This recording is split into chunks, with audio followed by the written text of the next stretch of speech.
This is the house that's located on 111th in Ashland, where the murder of Daryl Johnson took place. This is the kitchen window, and this is the upstairs window. And as you can see, the distance between the kitchen window and the walkway is rather very, very close. The young lady that actually witnessed the murder take place, she said that she was watching a movie. This is from what she told the detectives initially, is that she was watching a movie and she decided to come downstairs to wash dishes. As she began to wash dishes, she looked outside of her window and saw the murder of Daryl Johnson take place. The detectives reached out to her, and initially her mother told her not to get involved, and she was also dating a young man who had gang affiliation, and he also instructed her not to get involved.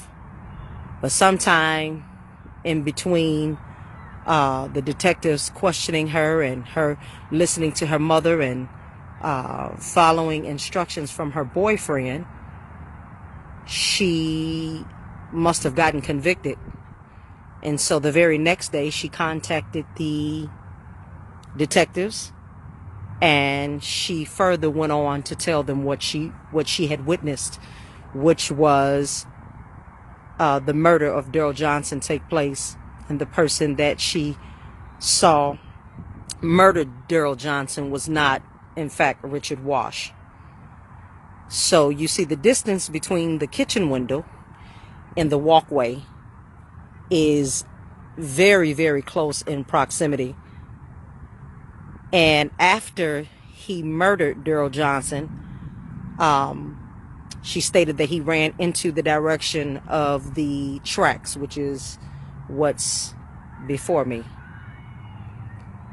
So there you have it. This is the house on 111th where the murder took place, and this is the window that the young lady gave her testimony and said that she was washing dishes and she could clearly see the distance between where the murder took place and where she was standing washing dishes. She witnessed the murder right here at this location, right here on 111th in Ashland. Earlier this year, you mentioned the notorious Chicago police commander John Burge was released from a halfway house after he served 4.5 years for lying under oath. Now, he was accused of leading a torture ring that interrogated more than 100 African-American men in Chicago in the 70s and 80s. Routinely, electric shock, suffocation with plastic bags, and typewriter covers were used, among other methods, to extract confessions from men who were later shown to be innocent. Luxury things that come with this so-called lifestyle that they said that we was living. To me, it was more political than anything. They grabbed a bunch of guys and they held us down in MCC, and as time went on, they did what they considered was an ongoing investigation. While I was in custody, I was charged again a year later with conspiracy murder to a friend of mine that I consider family, a guy by the name of Daryl Johnson. I don't want to get too much into that case, but I also want to, touch on it a little bit as well, because everyone that so-called testified against me in my trial about this case was given some type of, immaculate plea deal. They was looking at life in prison. One of them wound up getting 7 years. One of them wound up getting 9 years. And the most one of them got was 18 years. And this is where I'm sitting now, where my lawyer, he didn't do proper investigation of my case. Things was just done horrible in the case as well. And what's going on with me now, again, you can find out more information about my case if you go to my blog at richardwash.wordpress.com. Again, bro, it's a struggle, being here for something that had nothing to do with 26 years of my life that's been gone. But at the end of the day, I took those 26 years to rebuild myself and be proud of the man that I am today. And that's a man that's more concerned about the well-being of his loved ones, as well as his community as well. I know my mistakes that I have made in life, and I'm continuing to grow from those mistakes that I made. But what I'm being incarcerated and what I'm being held for now is something that had nothing to do with. That's why I need your help and the platform that you have and the people that's listening to be able to come back. That's definitely real, and that's what we're here for at the end of the day. To help brothers like yourself in situations like you in. If you can elaborate a little on the things that you have done to try to correct the process that was did to you, that have been done to you. What have you did to to bring awareness to the flaws in your case and things of that nature? Are you being heard by the government? Are they giving you an opportunity to be heard? Well, these brothers these people that I should say.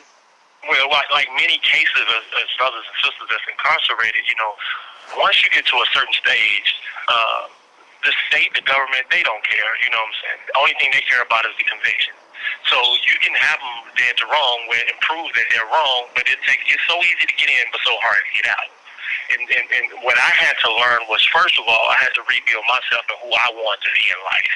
You know what I'm saying? What I want to do. And I couldn't help myself unless I understood my mistakes and what my growth needs to be. And that was, first of all, loving myself and knowing what I needed to do in life. And those things began to come to me, and I began to realize, what all had took place. First of all, I had an attorney by the name of Todd Urban that didn't give a care. He didn't investigate my case whatsoever. At the end of the trial, he came to the back of the bullpen and told me, well, Rich, what you can do is file an ineffective on me. If you go to my blog, you can also see information. That's what a young lady by the name of Kim Ashford said she witnessed this whole crime take place. She witnessed it. The police came to her house that night. She told the police that she didn't see anything. That's only because her mom told her not to get involved. The next day, a card was left. The next day, she called the police and said, listen, I did see everything, and this is what took place. And the reason why I said that, because my mom told me not to get involved.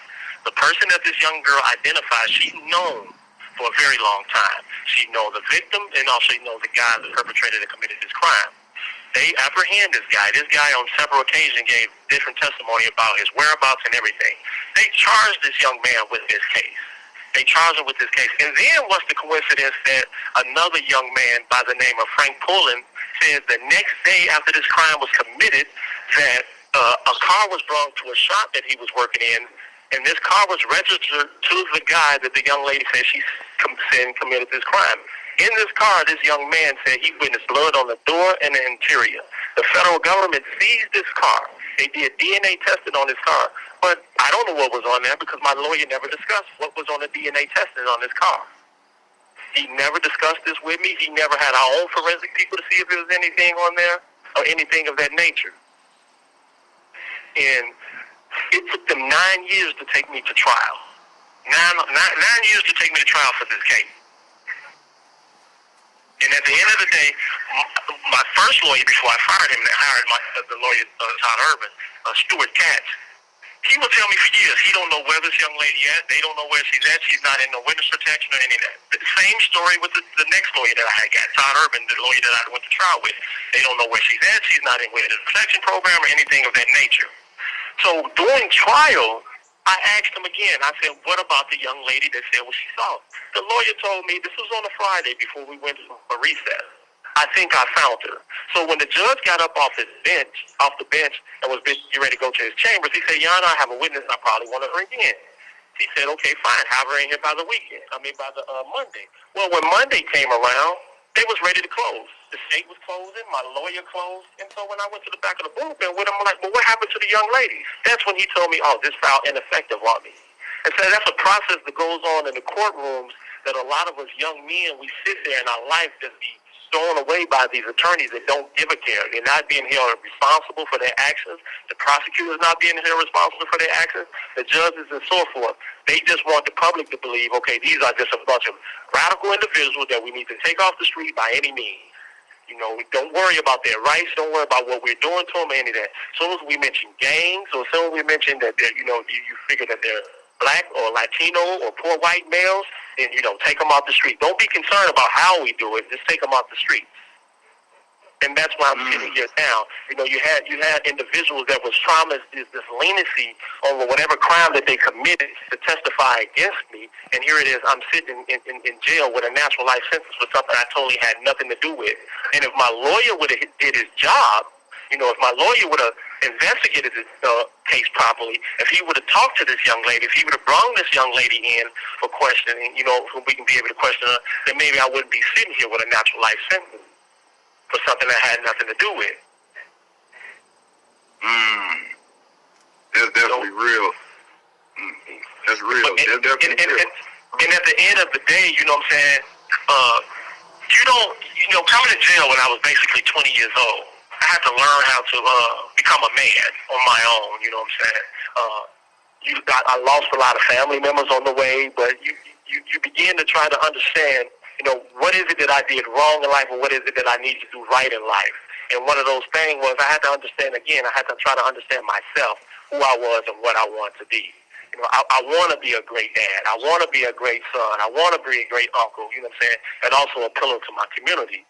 But if, like you asked me earlier, if I have anything to say to the young men out there and young women, you have to stop and think. Because at the end of the day, you can be held accountable for somebody else's actions that have nothing to do with you. You can be sitting in prison because of a name you have made for yourself, this illusion that people think that you're this kind of way, that don't want to give you the benefit of the doubt, and you'll be sitting in this prison with a life sentence and your life was gone. And you're trying to fight so hard to get home, but it's hard.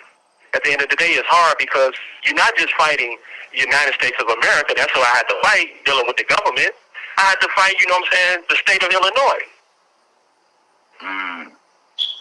Wow. And at 20 years old, fighting the state of Illinois and the government at the same time, you had your hands full, and especially with not having adequate counsel, I should say, at the end of the day. Yeah, that right there is not no good look. Do you feel that you've been railroaded because you were on the case with Larry Hoover? Do you feel like if you were just part of something else, or if you wasn't connected to it, that you wouldn't have such a stiff punishment? Well, yeah, at the end of the day, it's an article that came out November 1st in this magazine called Newsweek, and it breaks down a lot of the stuff that how the federal government was thinking at this time. They went to talk to the president of the United States at this time, that was Mr. Bill Clinton, about this case. They showed the so-called bug that they put in the ID to go to the penitentiaries and make this case. But if you look at the story that was built in this case, they said $100 million a year for the last 20 years before 1995. And also they said that 1.5 million kilos of cocaine that was distributed throughout the organization since that period of time. Again, not one piece of drug that was brought to court, not one, large amount of currency, nothing whatsoever. So all this was politics. It was political, because at that time, as a lot of people that begin to grow in life, we wanted to become a part of politics. We were starting to get people to register to vote. We were starting to get, food drives and all that. And so when you're doing something right, that's wrong to them. Like right now, the so-called mayor of Chicago, what she said, okay, we want to start suing, gang members. Well, why don't you take that same attitude and go sue the Arabs that's in our neighborhoods, with these drugstores and everything that's pumping these, liquor or another substance into our kids. Why don't you start by suing them? Have you thought about going to sue Smith and Wesson? Do you hold them accountable? And I don't have the right to speak on, Mr. Larry Hoover. At the same time, you have a man that's been incarcerated almost 50 years. 50 years since he was a youth. And you have him in there with all this time for what? For drugs? You have let other people out for drug offense, but you don't want to let this man out? Why? Give him a chance. Maybe he do have the voice to change what's going on out there. You never know. You have to take a chance. And I think that's what's wrong right now. There's no one thing that's going to fix the situation that's going on out there, and then what's happened to me in my situation. It's going to take us as a whole, as a collective, to come together to get stuff done. And be it, like the platform that you're giving me now, this is my first time really doing this, and I appreciate it, and I'm a little nervous. I know I'm somewhere everywhere with my conversation, but at the end of the day, you have a better understanding, again, if you go to my blog, if you're listening to go to my blog at freerichardwash.wordpress.com. But, we all have to pull together and try to do something to save our community, save our kids. Because if not, I'm sitting in the penitentiary. I've been sitting in the penitentiary for 26 years, and I'm witnesses what's happening right now today. People, we don't want to look at the mental health that's going on in our communities for years. But we'll sit up here and lock a kid up and say, oh, he know what he was doing. He's normal because he said hi to you and he said goodbye. He cussed you out and he's functioning. We're dealing with behavior disability. We're dealing with mental learning disability. We're dealing with slow learning disability. All type of disabilities in our community. And the kids that even with myself, I had to come to terms that I had some form of a disability. You know what I'm saying? Probably most likely a mental disability or something. And I'm not no psychiatrist and I can't tell you exactly what it is, but I knew it was something going on. But I had to fall back and I had to try to understand who I was and what I need to do in life. And that came with reading the Bible, reading the Quran, looking at more positive things, outlooks on life, not blaming nobody else's for me being here, being incarcerated. But at the end of the day, brother, it hurts knowing that I'm in prison, first of all, for a crime I did committed against someone. That's not anybody. Someone that I consider my family. And for me to be sitting here with a natural life sentence, it hurts. But at the end of the day, I have to fight. I have to continue to fight. Indeed, bro. Indeed. That's definitely real.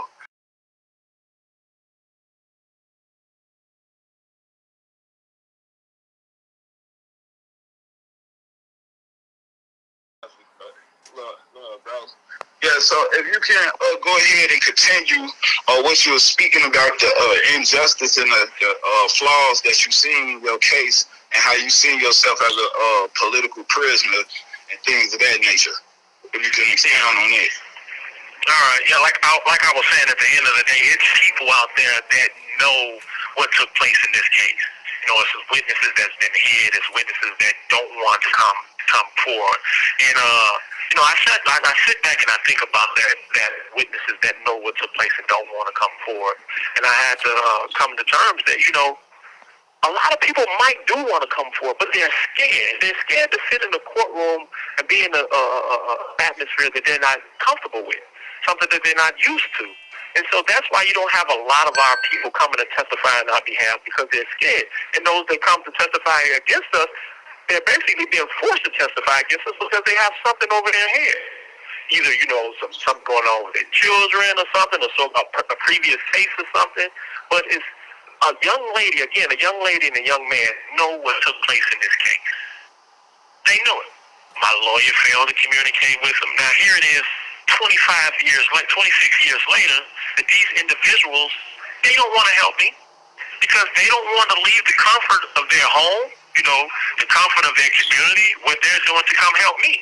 And so I'm left with sitting here trying to prove my innocence by all means and going to continue to do it. But at the end of the day, I need these people help. Would it make it better if these people come out and help me? Yes, it will. Because it clearly shows what took place, what evidence that was hidden in my case, and it probably will release me right away.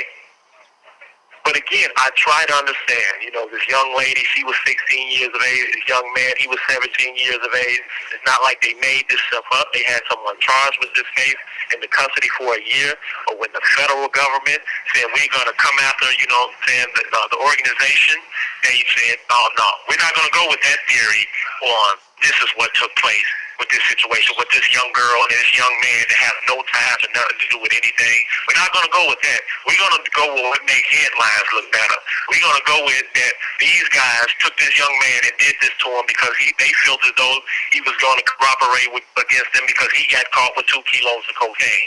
That made the story look even better, saucier, or however you want to define it. But at the end of the day, this young girl and young man know what they saw. And I'm not just saying this. You can go to my blog and you can see in police reports where they have talked to agents, they have talked to federal agents, they have talked to police officers, but they failed to bring these people to court. My lawyer failed to bring them to court. The state wasn't going to bring them because they went with another theory. Let's make it look better. Let's take, you know what I'm saying, these other guys that we had all this stuff against and say, this is what happened. And then I have to also ask myself, and people ask me, well, why me? Well, I think because my close ties to Daryl Pops Johnson. You know, people have formed their opinion on him over the years, but I think my close ties to him is what brought me further into the conspiracy. Because as we was going to trial, countless attorneys was telling me, you know, my co-defendant's attorney, we don't even understand why you're here. You are going to, they're telling me I'm going to beat the case. Well, apparently they didn't know what they were talking about because I got found guilty and sentenced to 30 years for drugs. Because someone said, one of the people that became a government witness said that I was there a day he noticed 2 kilos of cocaine was being sold. Let's just say even if I was there, which I wasn't, if I was there, I should get 30 years in prison for that. Not that I sold him the drugs or had any profit off these drugs. It's because he said he noticed me there, that I got 30 years in prison for that.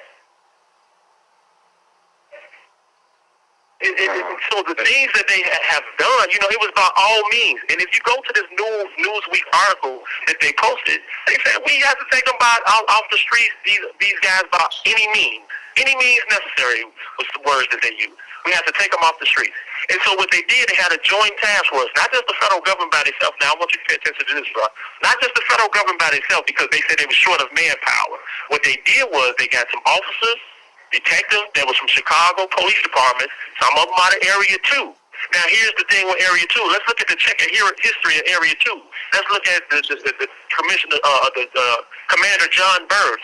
Some of these guys come up under John Burge, and we all know, people of Chicago, or people may not know, the reputation that he had.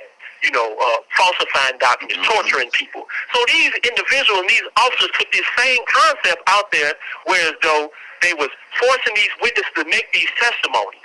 I had a guy that made a statement in our case, and one day I was going to court, and I saw this guy in the audience, and he told me to call him. And I knew he had made a statement. And so when I called him, he said, Rich, listen, these people forced me to say this stuff. They kept telling me they're going to lock me up and charge me with murder on the witnesses and all that. He said they're going to try to charge me with robbing a government witness that was dead because they said I went in his pockets after he was deceased. I called my lawyer after I got off that phone with that young man. My lawyer subpoenaed that tape. Well, when he was subpoenaed that tape, when it came time for me to go to trial, the state wasn't going to use him because if they used him, I was able to put that tape up there saying, this is what you said. They didn't use him. So I asked my lawyer, I said, well, why don't we call Mr. Victor Boss? No, we're not going to call him because I think the case was looking good. And I have to take some responsibility because I sat there in court and allowed this man to just throw my life away. Completely throw it away. You know, with no problem. And then there's countless of us that's sitting in this prison right now today, and lawyers don't give a care because they're not being held accountable for nothing.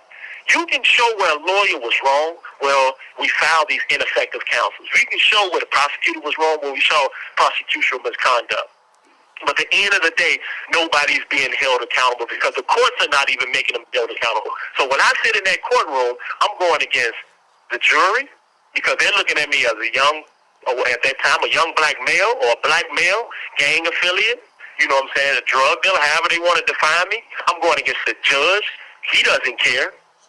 He's getting paid. Either way it go. I'm going against a lawyer, paid attorney. He doesn't care. He's getting paid either way it go. Prosecutor, he doesn't care. He's just making headlines. So they basically trying to make their career off of you. It's basically, that's what happened. It's not basically good because right now, Mr. Ron Safer, that was the head of the federal prosecutor's division at that time. He got his own private law firm right now. You probably see him on TV here and there when they want to talk about different things that goes on.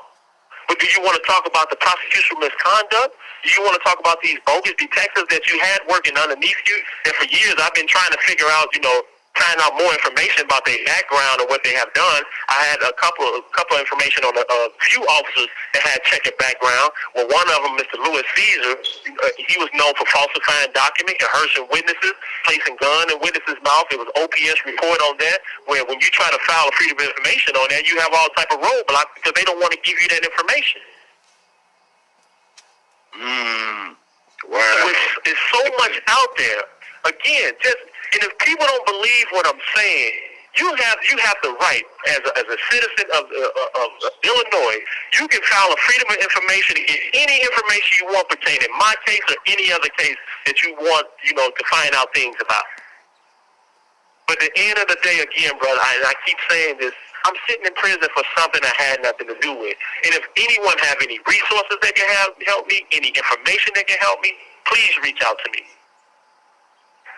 Definitely. Because the help is needed. But right now, what I need more than anything, I need those signatures. I need people to go to my blog and sign my petition. And just don't sign it just to sign it. You can go in there, you can read my life story.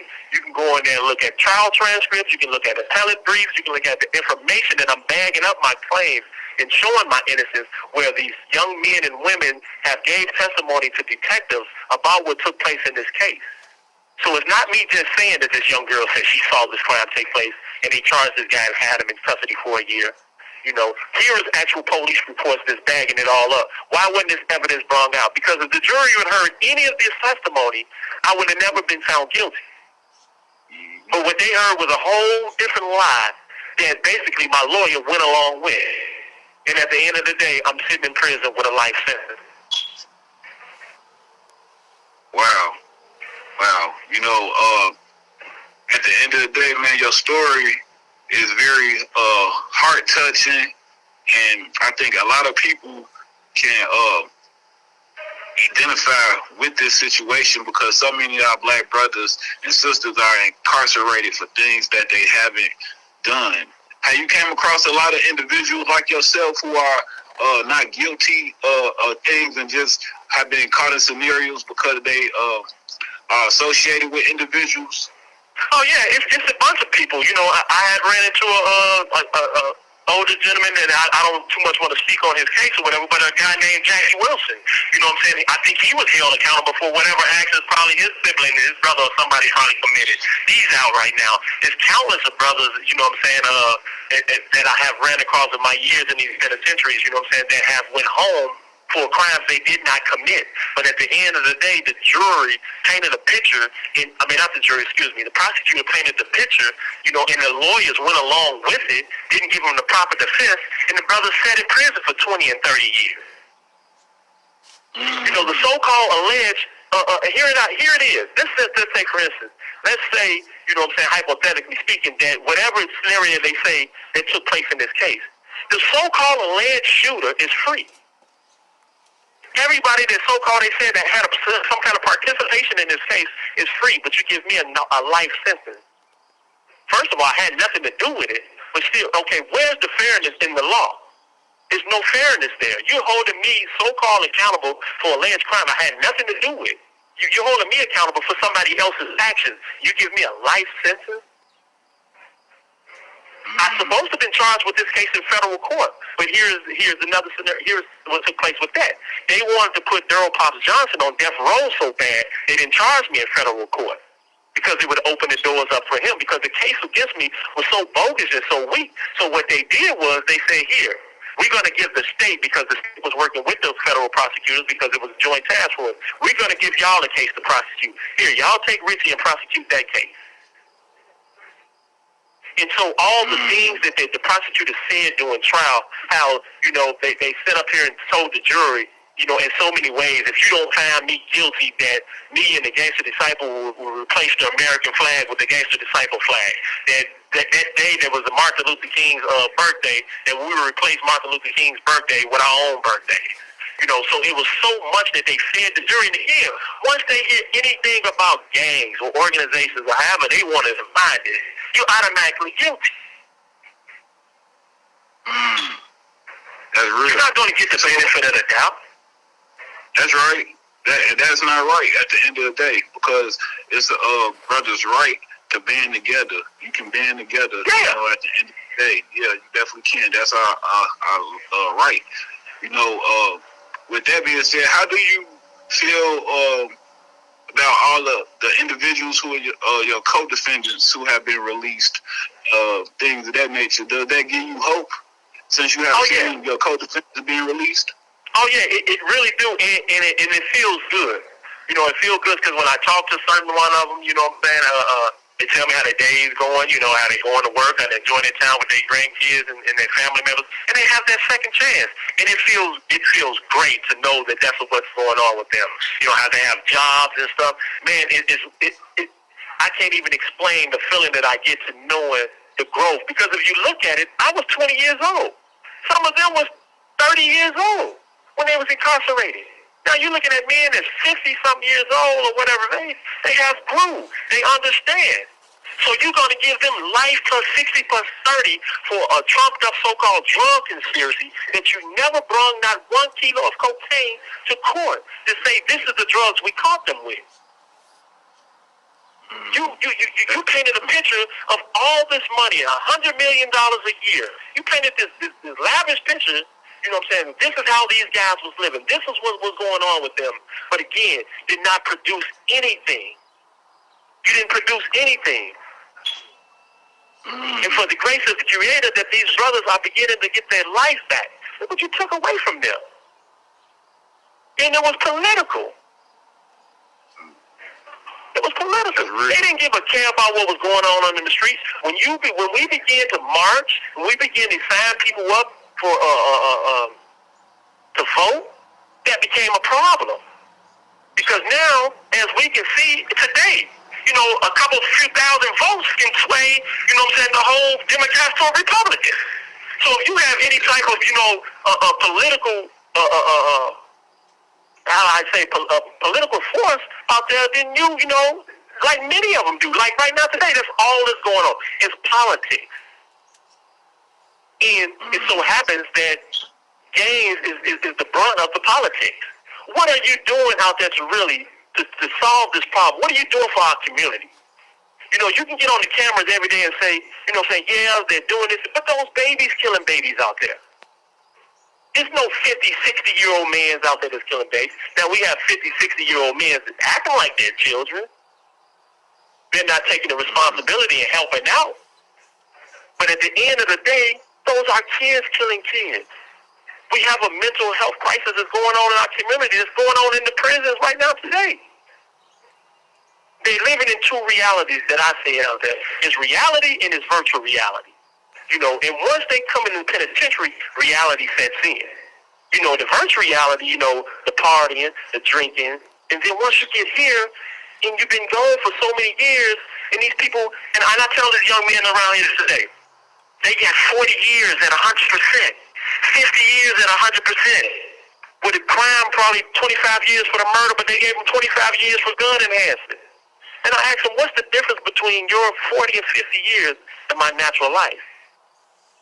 It's no different because we all on the timer. We all sitting in this bed, and the possibility we might not wake up the next day. That's real. Now, but all of us... Go ahead. Go ahead. No, go ahead. Go ahead and finish your thoughts out. But all of us have a part to play. It's not, you know, the police officers, you know, duty to help us. It's not, you know what I'm saying, the mayor, the governor, or whomever. You know, it's all of us have a part to play. I have a part, even where I'm at. I have a part that every young man that I come across that's in here that's on his way home, I try to give him something positive. I try to let him know that this place will never shut down. It will always be here. That you need to try to do something. 1 minute left. With your life. You know, and even out there, you know, and there's probably be another story for another time, but even out there, you know, what are we doing to show the young kids? We have to start at 4 and 5 years old. The kids are smarter than what we think they are. What happened to our, the basketball tournaments we used to have, the football, going out of town, going to the jails? What happened to all of that? That's real. Because it's a different culture out there.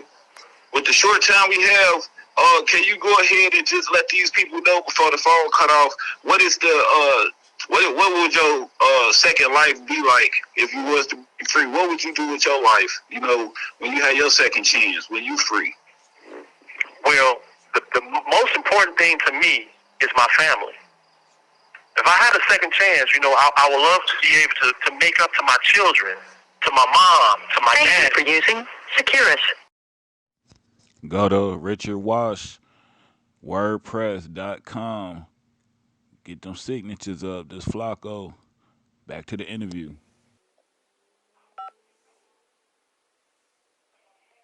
Hello? Yes, sir. Yeah, bro. Okay. You want to repeat that last thing to me, bro? You was asking me? Okay, let's go. Let's start off where we were just at. Okay, you go ahead and describe to the people what they would expect out of you when you get free, and what would your second opportunity be like in life? Right. Well, again, like I just told you, if I was able to have my life back, brother, the first thing I would have to do, is get with my family, man, to be able to show them real love. I have grandkids now. I have nieces. I have nephews. I have countless of family members. I have lost a lot of family members. But at the end of the day, I want to be able to make a positive change. And starting, again, with myself. Every day I get up, I'm at work with myself. I'm trying to do something different than I did the other day. And brothers in prison that have been in prison with me for years, they will tell me, I'm this way 24/7. And it feels good. It feels good to actually be Richie, not nothing else, being Richie. Some people might say Richard. But at the end of the day, it feels good to be that person, And at the end of the day, again, I would just love to have that opportunity to show my kids that I understand what it is to be a dad. Again, I was locked up at the age of 20. I didn't understand what it was to be a dad. I thought it was. But now I know how to communicate with my children. I know how to, give advice to my cousins and to my nephews and nieces and family members. So, and if I had the opportunity to get out right now today, I will try to do something. And to me, one of the things that I look back on my life that I enjoy in a person that we overlook was coaches. I just lost someone that was dear to me, was my basketball coach, Mr. Ernest Isby, that was a teacher at Esmond School. And those type of people in our life, they played a part. They was another parent. And I tell people all the time, my mom wasn't a drug addict. My father wasn't someone sprung out. I had good parents. They wasn't together, but I had good parents. But me, I became a part of a culture. And it's something that I went out, and that's what I take responsibility for. When I left home, basically at the age of 14, and began to roam the streets and thought what I was doing was grown. And it's something that the parents say to their children. I think we need to quit saying this. Oh, when you turn 15 or 16, you can get out of my house. You're grown. But you're not grown. Your child is searching for itself. And if you don't try to help your child, the streets will help him. And when the streets help him, he'll wind up here. And so at the end of the day, we all have a part to play. Just because that child down the street is not your child, he is your child. Because at the end of the day, he's going to grow up in your neighborhood. He's going to become something. And so we need to stop thinking that approaching a child or saying something to him, that's not my child, I'm not going to say nothing to him. That's what our own family. If we go back and look at family right now today, family is not what it was 20 and 30 years ago.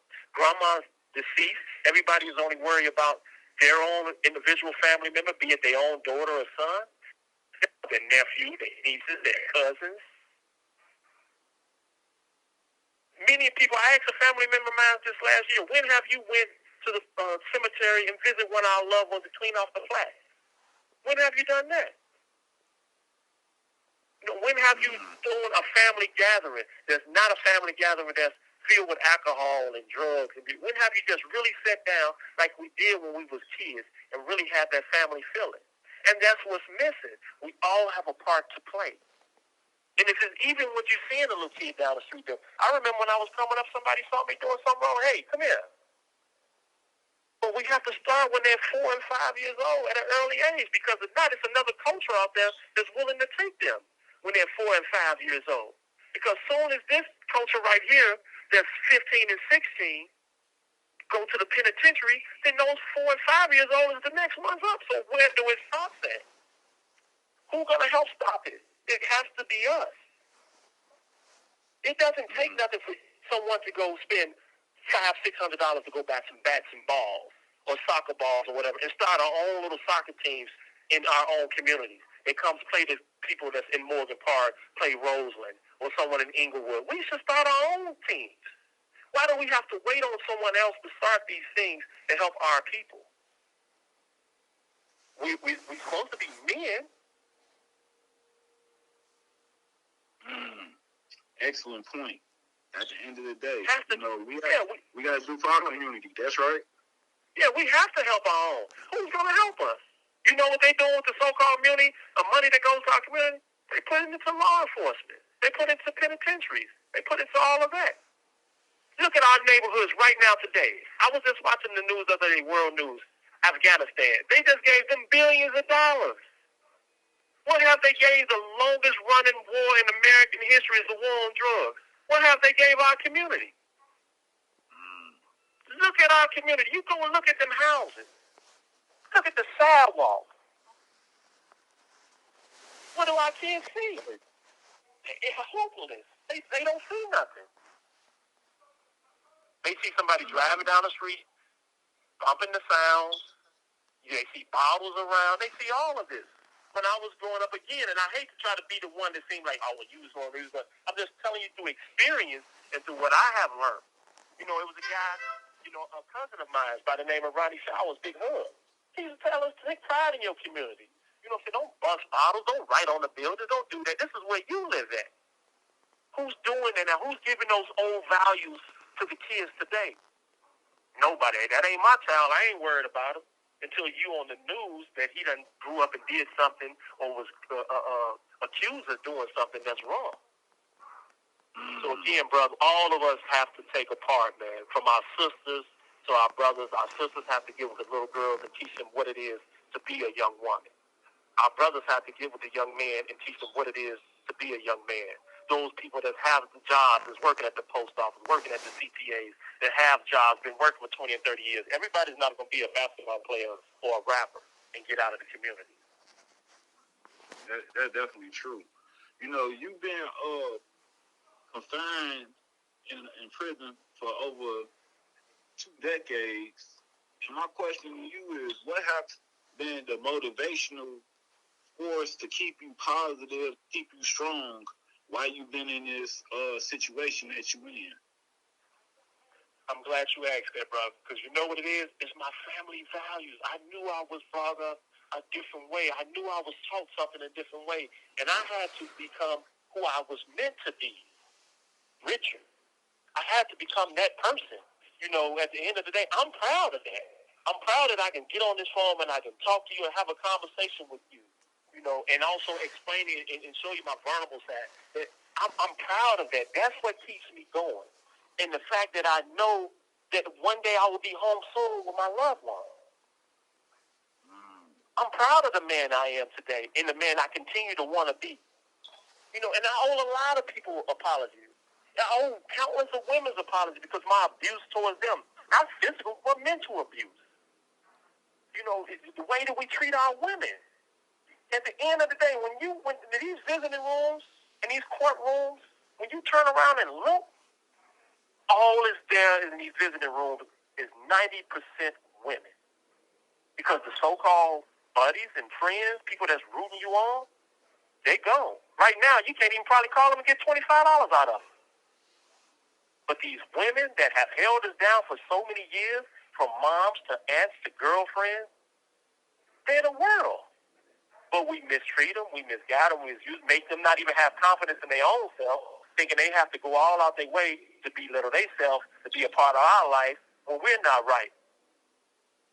We have to get right in order for our community to get right, us men, us young men and grown men and older men. And I'm not trying to preach. I'm just trying to say through experience, what I have learned, what I have seen. I don't want to see nobody mishandling my daughter. But I have to look at it like my mom used to tell me before. Yeah, you're doing all this, you're mistreating women, but what about when your daughters become grown? What about when your granddaughters become grown? Would you like somebody to treat them a certain kind of way? Would you like to play with their mind and do all this different type of stuff? So we all have some growing up to do. And I'm not mad at anyone. I'm sitting in prison because I have learned. But I'm mad I'm sitting in prison for something I had nothing to do with. And I'm going to wrap it up, bro, because I don't have that much longer. But what I will like to say that, please, I'm begging people, please go to my blog and sign my petition. I need help. Please get any of your family member, friends, or whoever to go on and sign a petition. It's no just get out of jail free card. What I'm trying to do is petition Tim Fox to look at my case, to reopen my case, and give me a fair opportunity in court. That's all I'm asking for, a fair trial. I did not have a fair trial. My lawyer didn't represent me well. That's all I'm asking for, and all the evidence will show. And if you have any resources, anybody have any resources, you can go to my blog, you can go to my Facebook, you can reach out to me, and hopefully I can build a bond with new friends, old friends, and back with family members, but I need the help. And I appreciate you doing this, bro, and I love you, man, and I hope something came out of it. I hope I wasn't all over the place where people didn't understand me. Or everything is fine. Everything is fine, and I appreciate you coming on the platform, giving brothers and sisters an insight of your life and giving them wisdom at the end of the day. You know, this is just the start of something beautiful. It's going to be many more platforms that you're going to have to speak on at the end of the day. You will be back on Flacco Santana TV. I would love to do this more weekly with you, you know, so brothers and sisters can have more of your input and insight at the end of the day. So this is the start of it. And then we're going to keep on building until you get your case reheard and you free on the street so you can hug your family and kiss your family. Ain't no doubt about it. And one more thing, if I can say, it's a young man by the name of Derek Jordan that's incarcerated with me, been gone for almost 30 years, since he was 14 years of age. He has a documentary out. It's on my Facebook, and you can probably go to his Facebook and look it up. Or I think it's on YouTube as well. It's called A Child in Prison. And I think everybody should look at that. It brings up, the bogus things that Area 2 police station have done and everything. So if you can, please go to Derek Jordan's site as well. That's someone that I hope you will be talking to within the next week as well, where you can have a conversation with him if possible. Indeed, definitely. Everybody check out the Derek Jordan story. It's on Flacco Santana Facebook page. It's definitely on there. Check that brother's story out. He will be on the platform as well. We're giving all political prisoners a voice on this platform so they can be heard and so they can be free and have a process done the correct way, and get these brothers out of them cells, because nobody's supposed to be in these cells. These cells is animalistic. These cells create conditions that's not for human beings at the end of the day. And we got to get our brothers out of there. We are not animals, and we're not criminals, and we're not going to just sit and let brothers be persecuted and crucified like Jesus for things they have not done. So I'm with you on that, brother. Anything else you want to say before we conclude this interview? Well, again, thanks everybody for listening, and I hope you got something out of it. I hope someone got something out of it. And again, you can reach me at freerichardwatch.wordpress.com. Please go on there, have your friends, family members, or whoever go on there and sign my petition. And read it as well. Don't just sign it just to sign it. I want you to read it and get understanding on what you're signing and what you're looking at. Again, there's trial transcripts on there, documents and everything. Everything's on there. And I appreciate everything, bro. And I'm hoping that, one day our streets out there will become safe.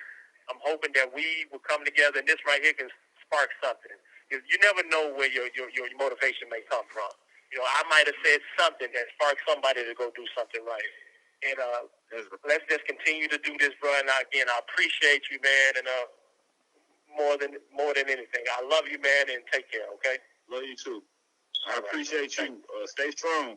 Love. All right, bro.